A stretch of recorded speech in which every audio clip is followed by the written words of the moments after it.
A paz, queridos. Que bom estarmos aqui novamente no nosso programa semanal da Escola Bíblica Dominical para nós darmos sequência à nossa série de estudos bíblicos baseado no profeta Daniel. E hoje nós chegamos à lição de número 8. E a lição de número 8 ela vai tratar sobre os impérios mundiais e o reino do Messias.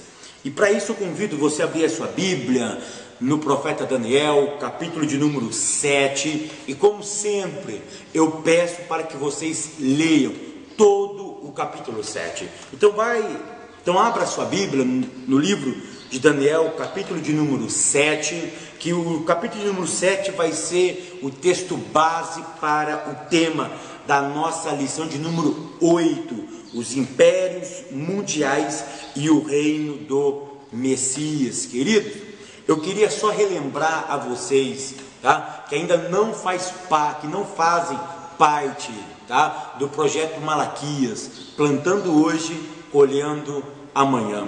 Eu gravei um vídeo especial, tá, e eu gostaria que você que ainda não viu esse vídeo, entrasse no meu canal no YouTube e ouvisse a ministração que eu faço de Malaquias, capítulo 3, verso de número 10, aonde eu abordo a palavra provai, o verbo provai de Malaquias, capítulo 3, verso de número 10. E eu lancei um projeto aqui, e esse projeto chama Malaquias, plantando hoje, colhendo amanhã.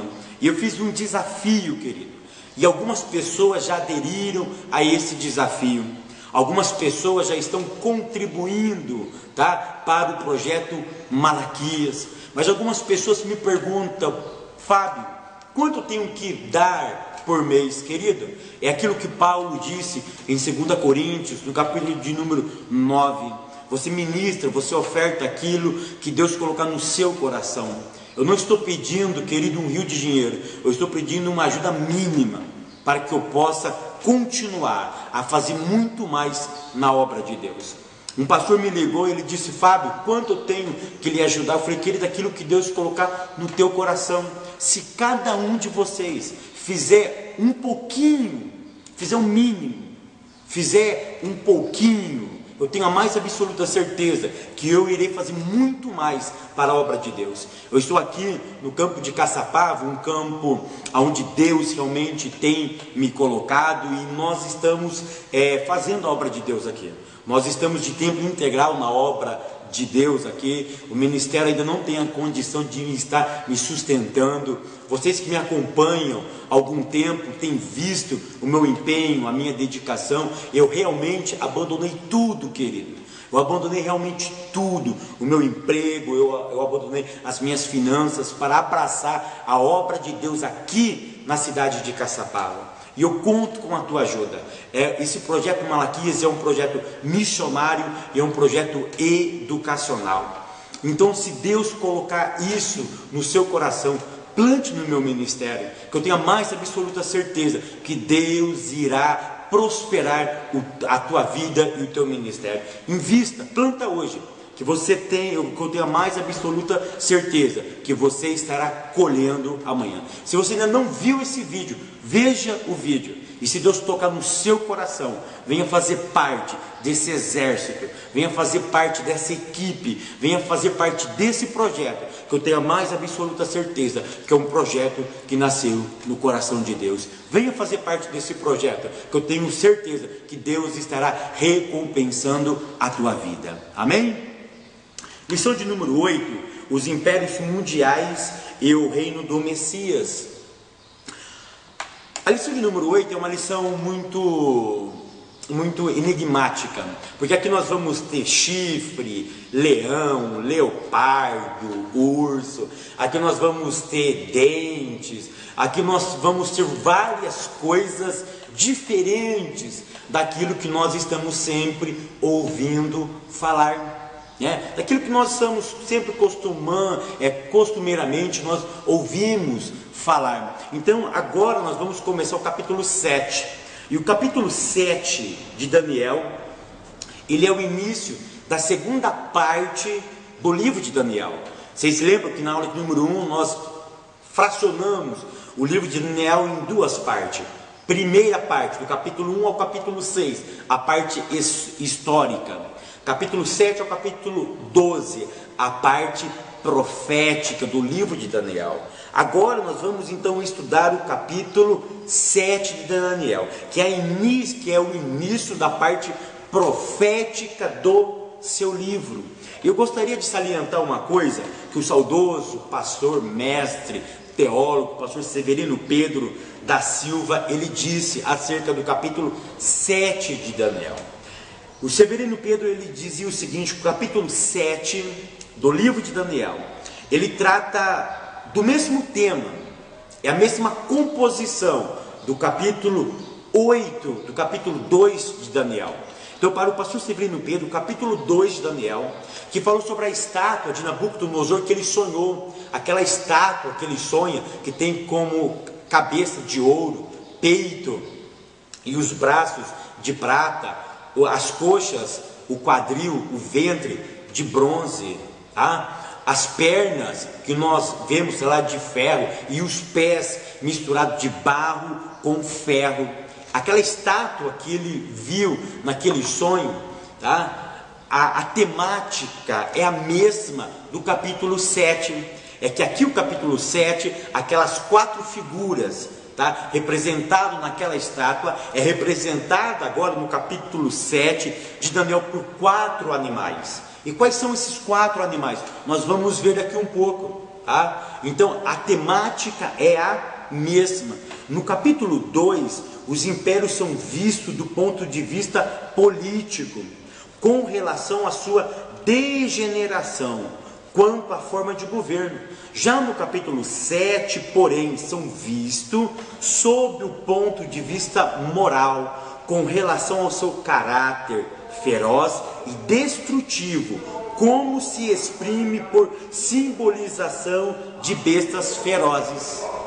Então, queridos, o pastor Severino Pedro e outros teólogos, eles fazem uma correlação entre o capítulo 2 e o capítulo 7 do profeta Daniel. Eles dizem que existe uma correlação, como a profecia é algo progressiva, aquilo que não aborda o capítulo 2, o capítulo 7 ele vai abordar. Então, para alguns, o capítulo 8 é uma visão, o capítulo 2 é uma visão política, é uma visão humanística de ver os impérios e o seu desenvolvimento, tendo em mente que no capítulo 2 a visão é decrescente. Daqui um pouco nós vamos analisar essa ordem decrescente. Já no capítulo 7, a vista, a ótica, é uma visão mais espiritualizada. É uma visão onde nós vamos ver do ponto de vista moral. Nós vamos ver a natureza desses impérios. Tá? Então nós temos que analisar o capítulo 7 olhando sempre para o capítulo de número 2 de Daniel. Tá? O que nos ensina o capítulo 7, querido? O capítulo 7 é muito vasto, ele é muito amplo, tá? Mas Daniel, capítulo 7, ele trata do desenrolar da história humana até o fim do mundo.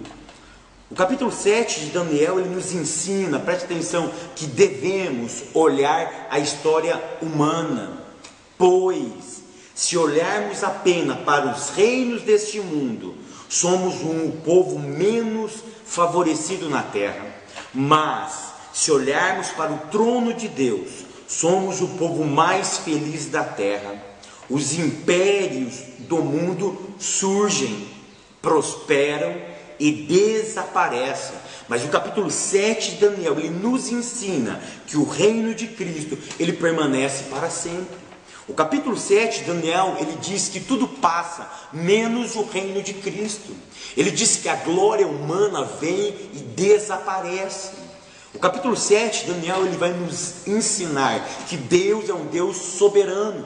Perceba que todas as aulas eu foco isso, a soberania de Deus no controle dos reinos e dos reis. E o capítulo 7 ele vem mais uma vez nessa tônica, mostrar que o desenvolvimento histórico, humanístico, pertence dentro do caráter soberano de Deus, pertence dos seus decretos, pertence na sua vontade, faz parte do plano de Deus. O capítulo 7 de Daniel, ele nos ensina que em meio a todos os conflitos desses grandes impérios, o nosso Deus está sentado em seu trono, regendo a história humana. Queridos, eu lendo o capítulo 7 de Daniel, eu glorifiquei o Eterno, que o Eterno ainda tem um controle do universo. Ele está sentado no seu trono, como diz Daniel, capítulo 7, verso 8. Deus está no seu trono, e Ele está fazendo o que? Regendo o universo, regendo reis e impérios. Nada escapa do agir soberano de Deus. É isso que em suma nos ensina o capítulo de número 7. Queridos, e antes de falar sobre o leão, sobre o urso, sobre o leopardo e sobre o outro animal, eu queria, porque você lendo alguns outros teólogos, nós já sabemos quem é o urso, quem é o leão, quem é o leopardo e quem é aquele quarto animal feroz, indestrutível, muito forte, que vem realmente para arrasar. Mas eu queria mostrar algumas coisas que não são muito salientadas dentro do capítulo 7. Perceba que no verso de número 1 do capítulo 7 começa assim: no primeiro ano de Belsazzar, rei de Babilônia. Esse texto ele não está aqui jogado ao vento, porque nós estudamos na última aula, no capítulo 6, que quem é que reina no capítulo 6? Dário. O capítulo 5 ele termina quem? O Império Babilônico. No capítulo 6 agora é o Império Dário, é o Império Medo-Persas que está governando. Mas como então agora no capítulo de número 7 aparece novamente Belsazzar? Isso é muito interessante, por quê? Porque quando Daniel teve essa visão, ele teve essa visão entre o capítulo 4 e o capítulo 5 do livro de Daniel. Quando ele teve essa revelação, para alguns teólogos, foi por volta do ano 553, 550. Quando Daniel tem essa revelação, a Babilônia ainda estava no poder, Nabonido ainda estava desfrutando do seu governo, e o seu filho Belsazzar era o corregente na cidade da Babilônia, no império dos Medos, no império dos Persas. Quem estava dominando era o seu pai, Nabonido. Belsazzar então estava imperando na onde? No império babilônico. Então Daniel ele vai querer nos ensinar o que aqui? Daniel ele está escrevendo para um povo. Daniel está escrevendo para o povo de Israel. Então o que Daniel ele quer nos ensinar aqui com esse primeiro verso e com o verso de número 2? Olha o que ele diz: no primeiro ano de Belsazzar, rei da Babilônia, teve Daniel na sua cama um sonho e visões da sua cabeça. Escreveu logo o sonho e relatou a suma das coisas. Falou Daniel e disse: eu estava olhando na minha visão da noite, e eis que 4 ventos do céu combatiam no mar grande, ou no grande mar. Daniel, ele está neste momento, ele volta um pouco na história, no seu livro, justamente de propósito. Por quê? Porque o propósito de Daniel e o propósito de Deus é de arejar as memórias do povo judeu, é de arejar a memória daqueles que estavam lendo, é de arejar as suas memórias, e então, quando viesse a queda daquele império, que todos queriam ser inexpugnável, perceberiam o domínio dos conselhos de Deus. Eles iriam. O que Daniel estava querendo dizer, querido? No que eu escrevi aqui, Daniel ele retrocede na história. Daniel ele tem esse sonho antes do Império Babilônico cair. Por quê? Porque Daniel queria relatar, Daniel ele queria mencionar, ele queria deixar registrado na história que nenhum governo se levanta por vontade própria e nenhum governo cai por vontade própria. Todos os governos são levantados e abatidos pelo conselho de Deus. Ele queria deixar uma coisa bem clara, que a Babilônia, aquela coisa esplendosa, aquela coisa poderosa, aquele país intocável, ele seria destruído pelo controle de Deus. Ele queria deixar testificado pelas instrumentalidades dos profetas, como Jeremias tinha profetizado e como ele também agora tinha sonhado, que a queda da Babilônia era algo inevitável. Daniel, ele queria antes, ele desejava testificar que essa visão era uma visão de Deus, era uma visão que Deus estava no controle. Querido, perceba uma coisa, quando ele teve essa visão, a Babilônia estava no poder, mas o povo de Israel estava mais perto de sair do cativeiro, porque havia uma promessa. E qual era essa promessa? Que eles ficariam 70 anos sobre o juízo, e depois desses 70 anos eles não estariam mais sobre o governo de ninguém. Ele estaria o que? Livre. Eles estariam agora soltos, eles estariam novamente dentro da vontade soberana de Deus. Nenhum país mais estaria sobre o seu domínio. Então a intenção de Daniel de escrever isso era que ele queria que antes desejasse testificar que essa visão, como sendo não peculiar a ele próprio, mas como também ao povo eleito de Deus, ele queria que isso fosse celebrado oralmente, mas tinha que ser entregue à prosperidade para memorial perpétuo. A intenção de Daniel era deixar isso escrito. A intenção de Daniel era que isso ficasse registrado, porque Daniel tem duas coisas em mente. A primeira coisa que Daniel queria, que essa profecia fosse de conhecimento de todo o povo e que fosse celebrada pela fidelidade de Deus na intervenção da história. E a segunda coisa que Daniel ele queria deixar bem claro, ele considerava que os interesses da posteridade dele era uma coisa que pertencia a ele, fazia parte da história dele. Então Daniel, quando ele registra isso, ele queria deixar uma coisa muito bem clara. Ele queria mostrar o quê? Que o desfecho da história humana pertence a Deus. Ele queria deixar uma coisa bem clara, que Deus sempre está no controle de todas as coisas. É por isso que no verso de número 2 ele diz que ele viu 4 ventos vindo do céu e que agitava o grande mar. É assim que diz o verso número 4: os 4 ventos do céu agitavam o mar grande, ou o grande mar. Perceba que eu acabei de falar que os 70 anos estavam mais próximos de terminarem.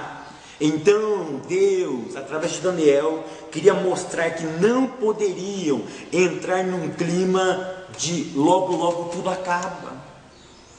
Não poderia entrar num clima do que? De tranquilidade e sossego. Mas Deus queria mostrar para eles que ainda viria tempos mais difíceis. Por quê? Porque os ventos significam o quê? Significa prova. Significa o quê? Significa dificuldade. O mar significa o quê na simbologia bíblica? Povos, nações, raças. Então Deus queria deixar uma coisa bem clara para eles: olha, esse período de 70 anos que vocês vão passar aqui na Babilônia teve um propósito. Esse período vão passar, esse período vai ser passado. Bem verdade é que no período da Babilônia é menor, mas eles entram no período dos medos e dos persas, e é no período dos medos e persas que eles conseguem a libertação, mas o maior período fica na Babilônia. Mas Deus queria refrescar a memória deles. Deus queria deixar uma coisa bem clara para eles, que as dificuldades ainda viriam. Por isso que a profecia é algo progressiva. A profecia ela vai crescendo, ela vai se desenvolvendo. Deus queria deixar uma coisa muito bem clara no verso número 2, que pelo agito dos ventos, Deus iria levantar 4 animais grandes, que provocaria grande turbulência. Perceba uma coisa, que o vento viria, E de que lado? Dos quatro cantos da terra. Os quatro cantos da terra simbolizam o que? A totalidade, a universalidade. E presta atenção no detalhe, querido. Esses ventos, ele vem dos quatro cantos da terra, mas ele é proveniente da onde? Ele é proveniente do céu. Olha o verso de número 2. E falou Daniel e disse: eu estava olhando na minha visão de noite, e eis que quatro ventos do céu. Sabe o que isso significa? Significa o que? Os quatro ventos significa a universalidade. Significa o que? Que toda a terra está sob o comando de Deus. O texto deixa muito bem claro que a fonte emana do céu. E isso simboliza o que? Que Deus está no controle de todas as coisas. Então o verso 1 e o verso 2, ele, do mesmo jeito que ele alerta o povo de Israel, ao mesmo tempo ele é um consolo para mostrar que ele ainda está no controle. Ele está dizendo, ele está alertando o povo: olha, o sofrimento ainda não terminou. Esses 70 anos vai passar porque eu tenho um propósito, mas depois virão sempre, sucessivamente, dificuldades, porque os ventos vão soprar, e isso é a minha vontade, porque ele emana do céu. E esse vento, ele vai provocar o quê? Ele vai provocar um alvoroço no mar. O mar simboliza as nações, os povos. Ele vai causar o quê? Um alvoroço no mar, entre as pessoas, entre as nações. E desse alvoroço que eu provoquei, vai surgir quatro animais. E esses quatro animais não surgirão do céu, mas surgirão do mar. Eles virão de baixo. Perceba uma coisa, que o vento, que as dificuldades, que as lutas que vierem de cima, através desse vento, vai provocar, vai gerar quatro grandes animais. E isso é mais uma prova do quê? Que Deus, lá do céu, ele interfere na história humana. E isso eu glorifico a Deus, querido. Isso eu exalto o nome do Eterno. Glória seja dada ao nome dele, que lá do céu, pelos seus atos, pela sua soberania, ele emana a sua vontade, e aqui dentro da terra é gerado, dentro dos corações humanos, a sua vontade. Aquilo que ele decreta no céu é realizado aqui na terra. O vento sopra aqui, e através desse sopro de Deus, alguma coisa vai acontecer, e aí se levanta quatro grandes animais. O verso de número 1 e o verso de número 2 é mais um sinal de ânimo e de esperança para os eleitos de Deus, que ele não tinha perdido o controle das coisas, que ainda estava regendo os reinos e reis. Note que os ventos vêm do céu, morada do Eterno, ou seja, eram enviadas, provocadas pela soberania, vontade de Deus. Um grande teólogo, ele descreve essa verdade dizendo da seguinte forma: os quatro animais subiam do mar. E segundo a visão dele, ele diz que isso indica a origem desses reinos. Foi aquilo que eu acabei de afirmar aqui, que pela vontade soberana de Deus, ele agitando a terra, aquilo que ele decreta no céu, acontece aqui na terra. E a Bíblia, ela vai mais longe.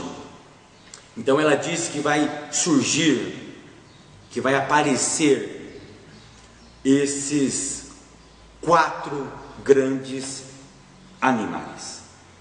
A Bíblia diz que esse vento vai produzir quatro grandes animais.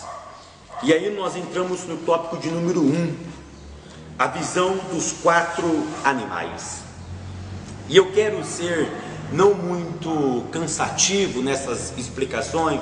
Vocês vão ter materiais no meu blog, vocês vão ter materiais disponíveis aí para vocês lerem, mas eu quero fazer uma leitura que muitas pessoas ainda não fazem.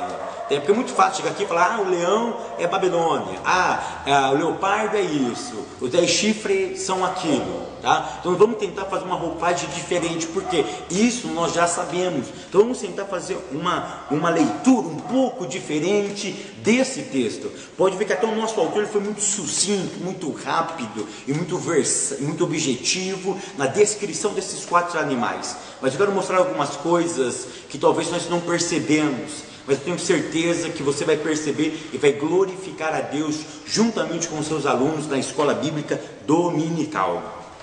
Queridos, olha o verso número 3. E 4 animais grandes, diferentes um dos outros, subiam do mar. Então o vento provocou o quê? Provocou o aparecimento desses 4 animais. Perceba uma coisa, quem são esses 4 animais? É plausível para todos os grandes teólogos, são 4 grandes impérios, ok? Mas quais? A Bíblia diz que olha só como diz o texto, eles eram 4 grandes animais, diferentes um dos outros.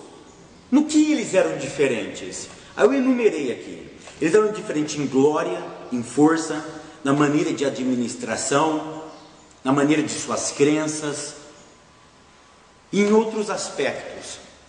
Mas existe um outro teólogo que ele diz o seguinte, que eles eram diferentes. O texto não diz, mas eu enumerei aqui. Na glória, na força, na maneira de administração, nas suas crenças. Mas teve um grande teólogo que ele disse o seguinte, eles são diferentes, mas eles têm 4 coisas em comum, que nesses 4 pontos são iguais.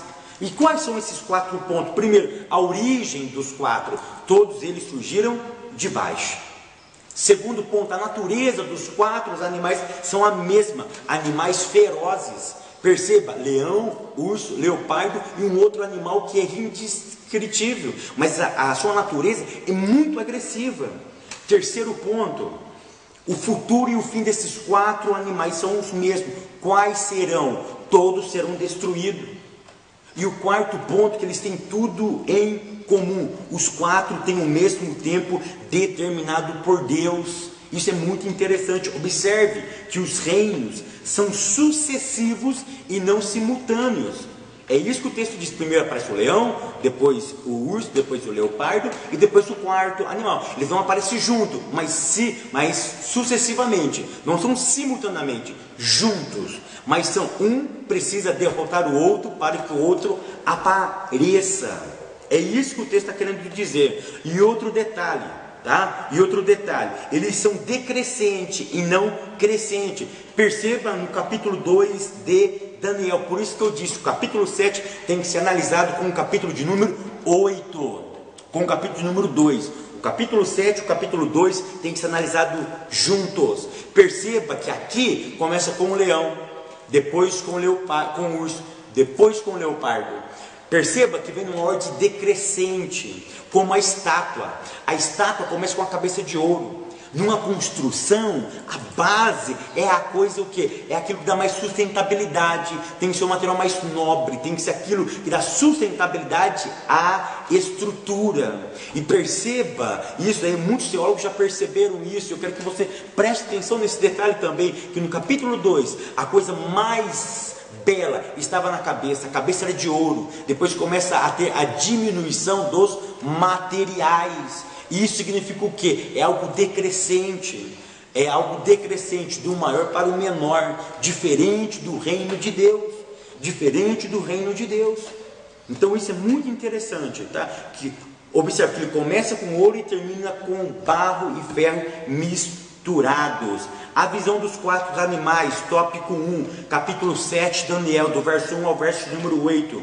Nós temos no ponto 1, a visão. Daniel recebeu essa visão de noite. Foi de noite. Foi uma revelação de Deus. E a primeira coisa que ele viu um leão com asas de águia. Então nós vamos fazer essa leitura com o capítulo 2. Amém? Com o capítulo 2 de Daniel. O capítulo 2 nós temos o ouro. No capítulo 7 nós temos leão e águia.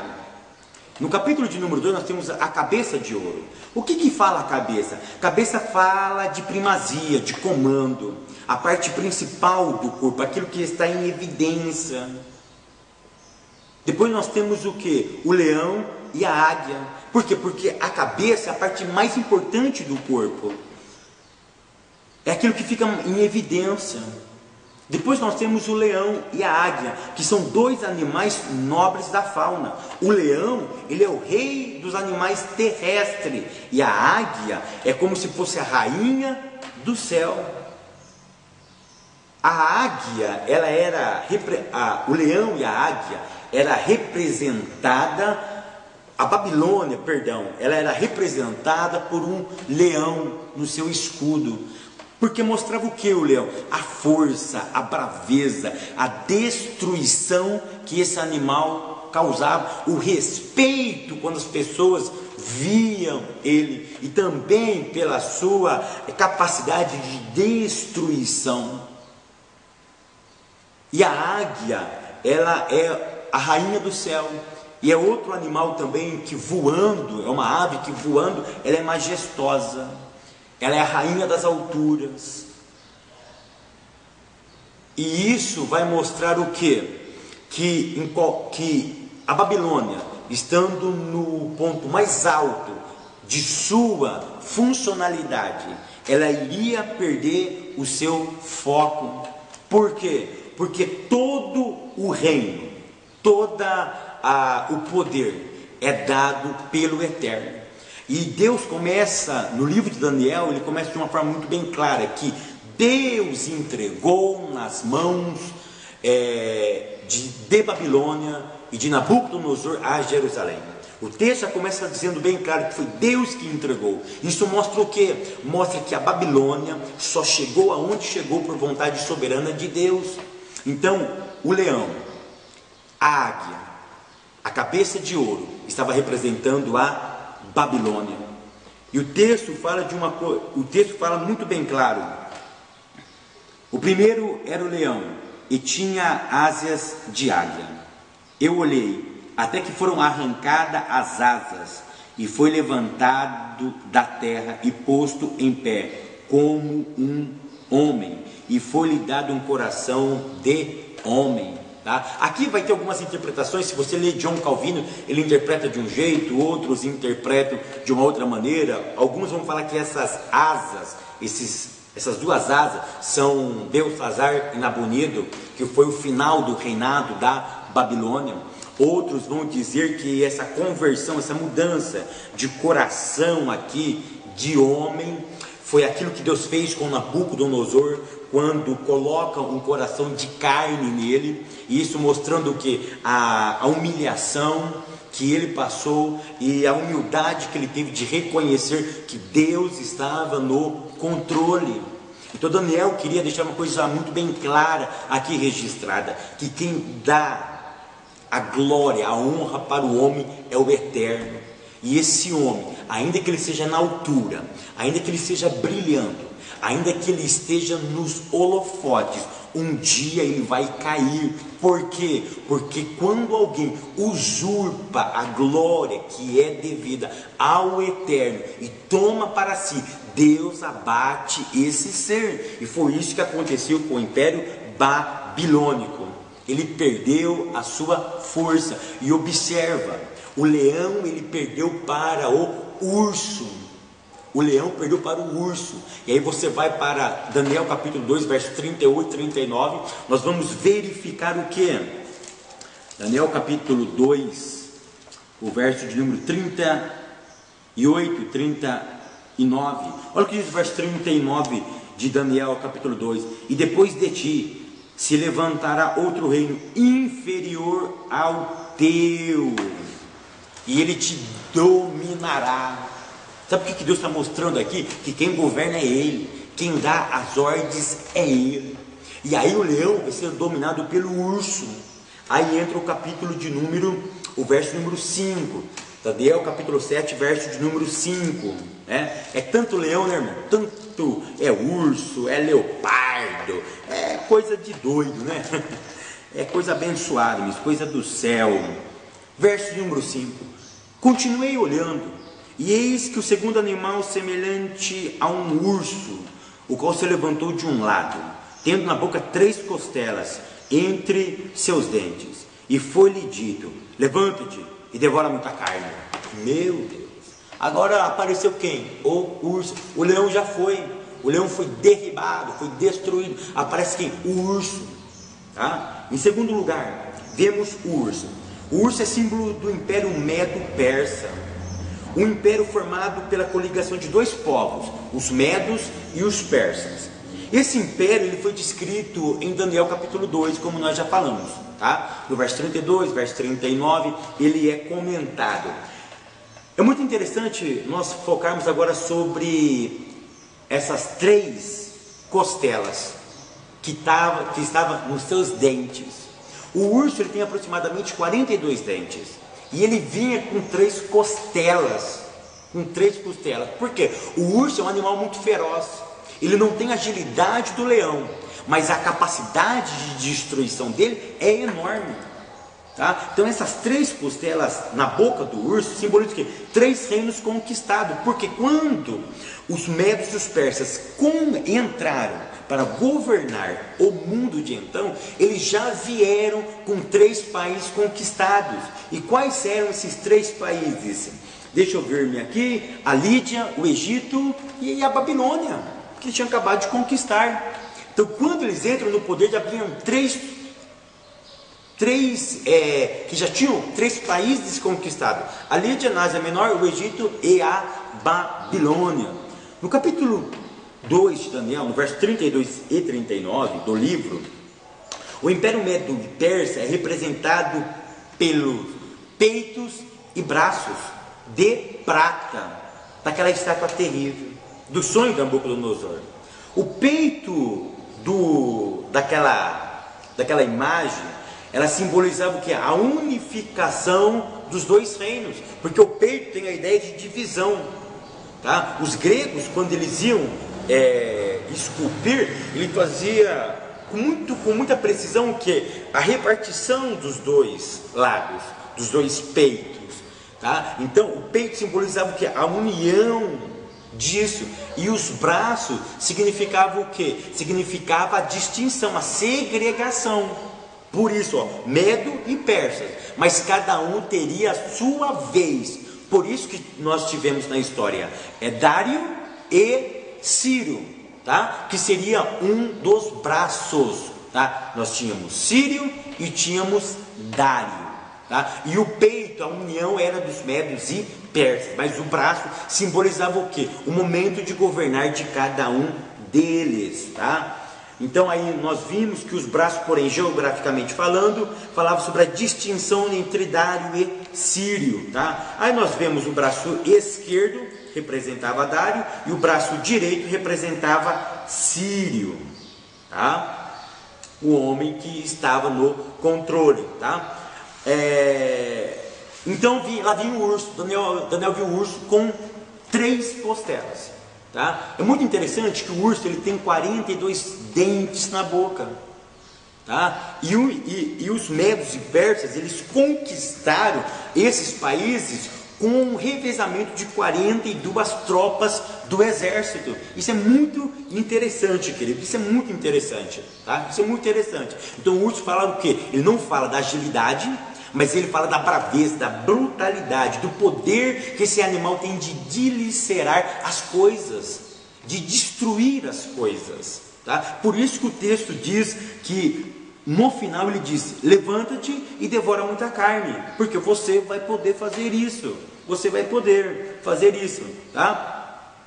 Um urso naquela época, lá, um urso marrom sírio, ele chegava a 250 quilos, então o poder de destruição dele era muito grande. Todos os seus amigos, todos os seus inimigos, melhor dizendo, temiam o grande urso. Ele não é considerado o rei da selva. Por quê? Porque o leão ele é mais ágil, mas o urso, o poder de destruição dele é enorme, tá? Aí nós temos um outro personagem. Qual é o nosso personagem agora? O leopardo. O leopardo com 4 asas, tá? Na nossa visão do capítulo 2 de Daniel, o leopardo, ele simbolizava quem? Ele era representado pelo ventre e pelas coxas daquela estátua, tá? O leopardo e o ventre do capítulo 2, ele simbolizava quem? Agora o Império Grego e Macedônio. Perceba que os medos e persas passam. Agora quem é que vai entrar? O leopardo. E observa que é um animal inferior ao urso. E esse animal inferior ao urso agora estava dominando. E quem que seria esse animal? O leopardo. E o leopardo, ele vinha com uma unificação de dois impérios, os gregos e os macedônios. Observe que naquela visão de Nabucodonosor tinha o quadril e tinha as coxas. A coxa significava que é a união do grego e dos macedônios. Mas tinha um detalhe: com o andar das pernas, com o movimentar das coxas, eles ficariam o que? Separados. Então o império grego e macedônio, eles se uniriam, mas depois eles iriam também se desfazer. O grande personagem do império grego macedônio, quem foi? Alexandre o Grande. Tá? E por que a figura do leopardo? O leopardo, na etimologia da palavra, junta-se duas palavras: léo, de leão, e pardo, de pantera. Ou seja, leão e a pantera, que é um animal muito veloz, muito rápido. E isso é prova do que? Do que Alexandre Grande, que ele em 10 anos, ele conseguiu conquistar muito mais do que a Babilônia. Perceba que o ventre e até as coxas é muito maior do que a cabeça. Perceba que a cabeça era mais gloriosa, que era a Babilônia, mas o quadril e a coxa em extensão era maior. Então isso provava o quê? Isso provava que em 10 anos o que Alexandre fez não se comparou com aquilo que Nabucodonosor fez. Então é isso a temática do leopardo. O leopardo fala de dois animais: leão e pardo, pantera, a agilidade dele. Então o que Alexandre Grande fez em 10 anos, Nabucodonosor não fez em 43 anos. Tá? E isso nós precisamos salientar muito bem na nossa aula. Tá? Por quê? Porque ele surge muito rápido, mas ele desaparece muito rápido. Foram apenas 10 anos de governo. E ele acaba o seu reinado no ano 323. Tá? E a Bíblia diz que quando acaba, a Bíblia não, a história diz que quando acaba o reinado de Alexandre o Grande, o verso número 6 diz que esse leopardo, quando ele aparece, ele tinha também 4 asas. Então era um leopardo com 4 asas. O que essas 4 asas simbolizavam? Essas 4 asas simbolizavam o que? Simbolizavam a segregação do império. Com a morte de Alexandre, aquele império, ele iria ficar o que agora? Fracionado, ia ficar segregado. E 4 dos seus grandes generais iriam impor a sua vontade agora. E como chamava esses 4 generais? Cassandro, Ptolomeu, Seleuco e Lisimanco.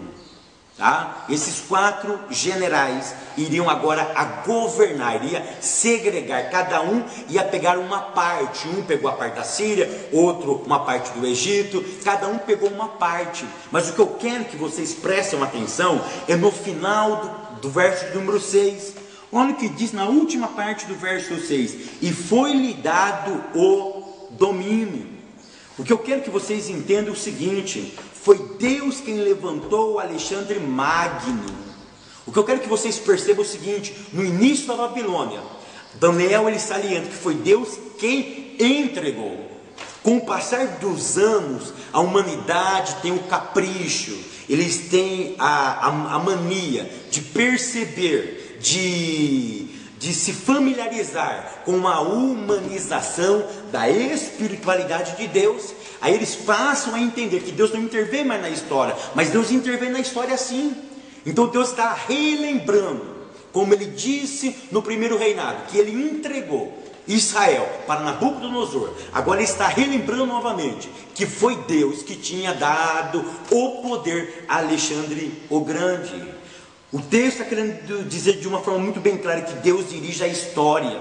Então é correto nós afirmarmos hoje que Deus, quem dá o poder aos poderosos da terra, e Ele é o mesmo quem tira-os das suas mãos. O mundo não é governado pelo fatalismo. O mundo não é governado pelos ideais, pelos mais fortes. O mundo é governado pelo plano do Eterno. Aí aparece o quarto animal.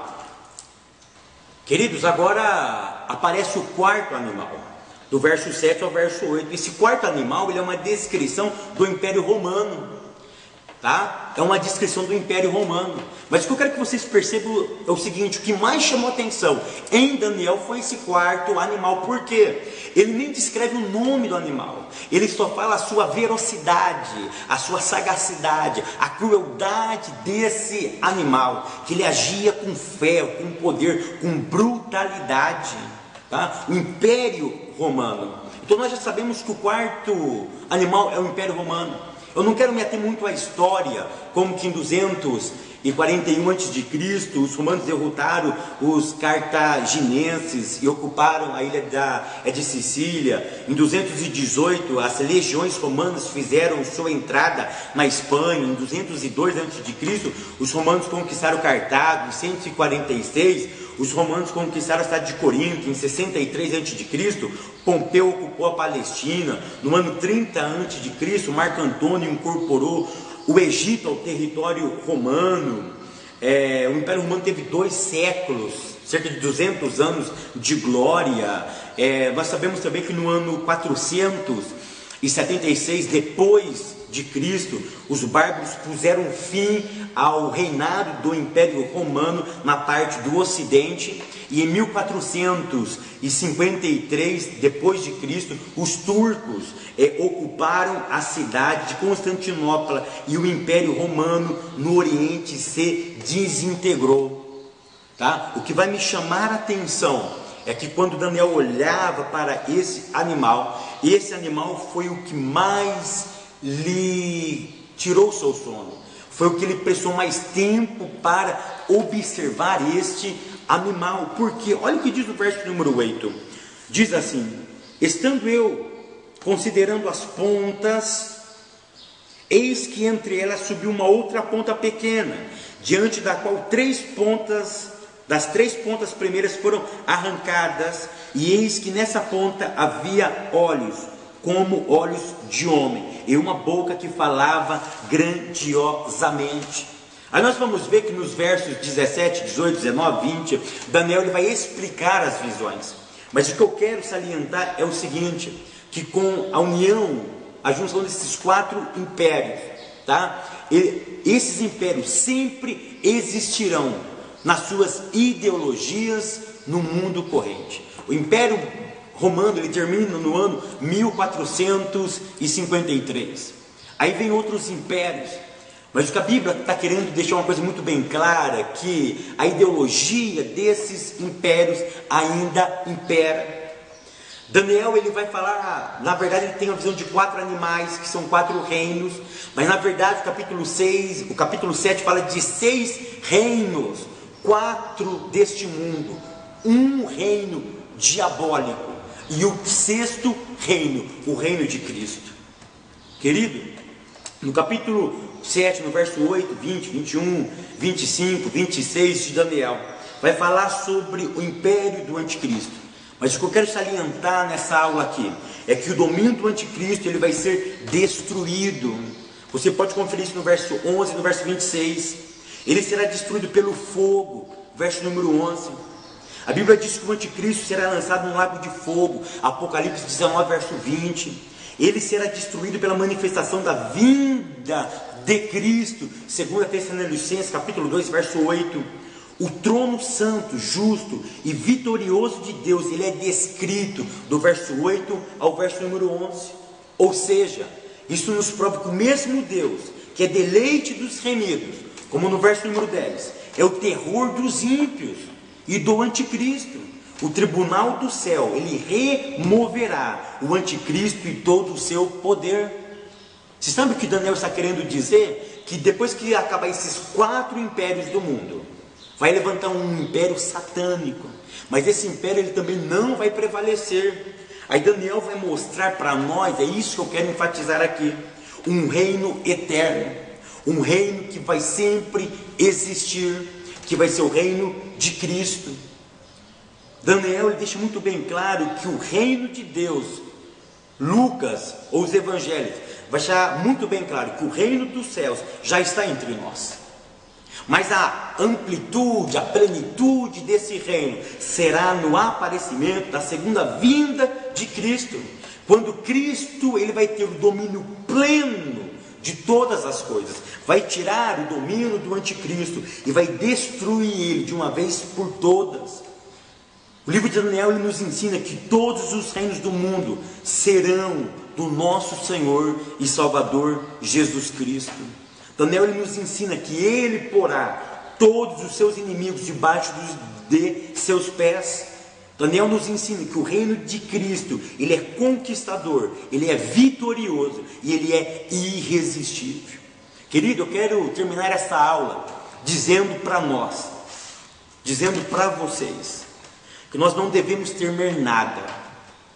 Nós vemos aqui, só um lembrete, nós vemos aqui, que aí alguns vão falar para mim, professor, por que você não falou sobre as 70 semanas? Por que você não falou sobre a grande tribulação? O que importa para mim não é se a igreja vai passar pela grande tribulação ou não.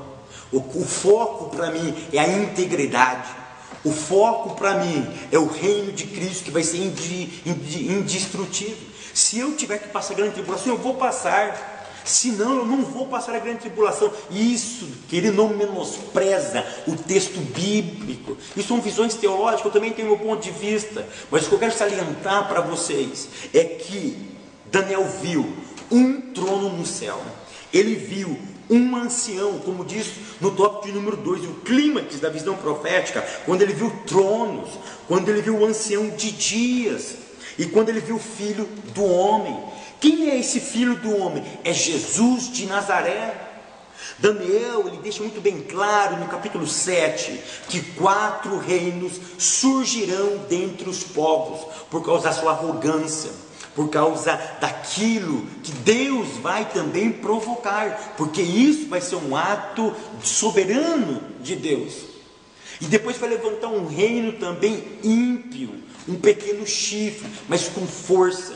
O verso número 8 fala que ele falava coisas grandiosas, mas essas grandiosidades era contra o eterno, era contra Deus, era contra tudo aquilo que Deus estava fazendo, era o aparecimento do anticristo. O anticristo ele é contrário a tudo aquilo que Deus fala. Então eu não estou aqui mostrando para vocês uma visão amilenista, uma visão pré-tribulacionista, não. Para mim o que é importante hoje é mostrar para vocês que sempre na história Deus interveio. Deus deu Jerusalém para Nabucodonosor.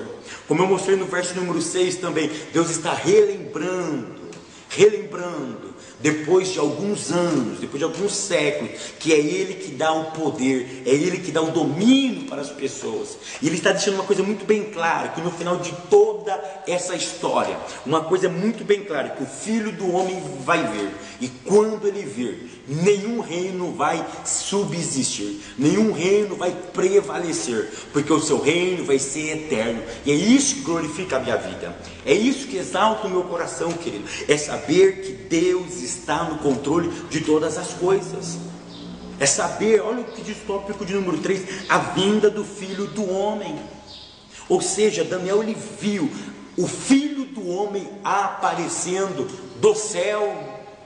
Ou seja, tudo aquilo que vem de Deus emana do céu para a sua igreja. No ponto 2 nós temos os santos do Altíssimo. Aí ele diz com muita propriedade para os primeiros leitores do livro de Daniel, a expressão santos do Altíssimo era identificada por eles como o povo judeu que estava cativo. Entretanto, como é uma evolução a história profética, que eu já disse isso, é uma evolução, vai evoluindo. Perceba uma coisa, que entretanto, de modo mais abrangente, de acordo com Apocalipse 7, verso 9 a 17, e a partir da revelação progressiva da palavra de Deus ao longo da história bíblica, esses grupos de mártires e santos são os crentes advindos da grande tribulação.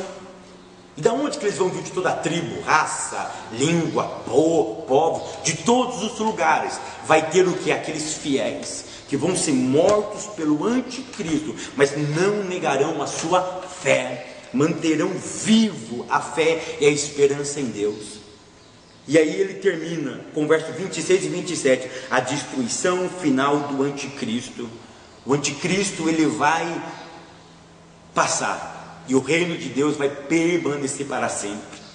Querido, verso 15 de Daniel, do capítulo 7, e eu termino agora. Olha o que diz: quanto a mim, Daniel, o meu espírito foi abatido dentro do meu espírito, dentro do meu corpo, e as visões da minha cabeça me perturbaram.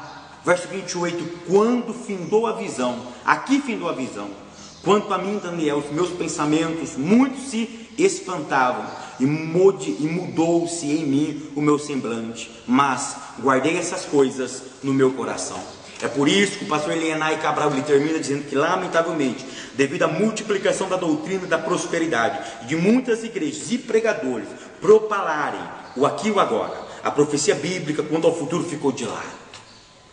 Querido, que o mesmo sentimento que houve em Daniel possa estar dentro do nosso coração, que nós possamos ficar mais perplexos, com uma visão aguçada diante com o nosso futuro, que nós possamos perceber que todas as coisas estão no controle soberano de Deus. Vamos deixar o aqui e o agora e vamos ver um pouquinho além, vamos enxergar e estudar com mais propriedade a vinda do nosso Senhor e Salvador Jesus Cristo. Vamos estudar com mais propriedade o que? A instalação do seu reino absoluto nessa terra, que quando nós estudarmos a visão, a implantação absoluta do seu reino, eu tenho a mais absoluta certeza que as coisas dessa vida, elas serão efêmeras, passageiras, mediante a glória que Deus tem reservado para as nossas vidas. É isso que diz o apóstolo Paulo na sua segunda carta aos Coríntios, porque a nossa leve e momentânea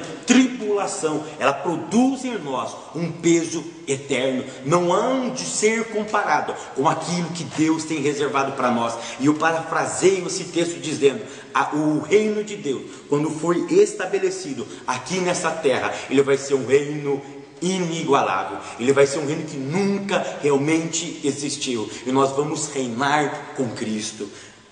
Daniel ele afirma isso, que nós reinaremos com ele. É por isso que ele viu tronos, porque a igreja vai participar desse reinado.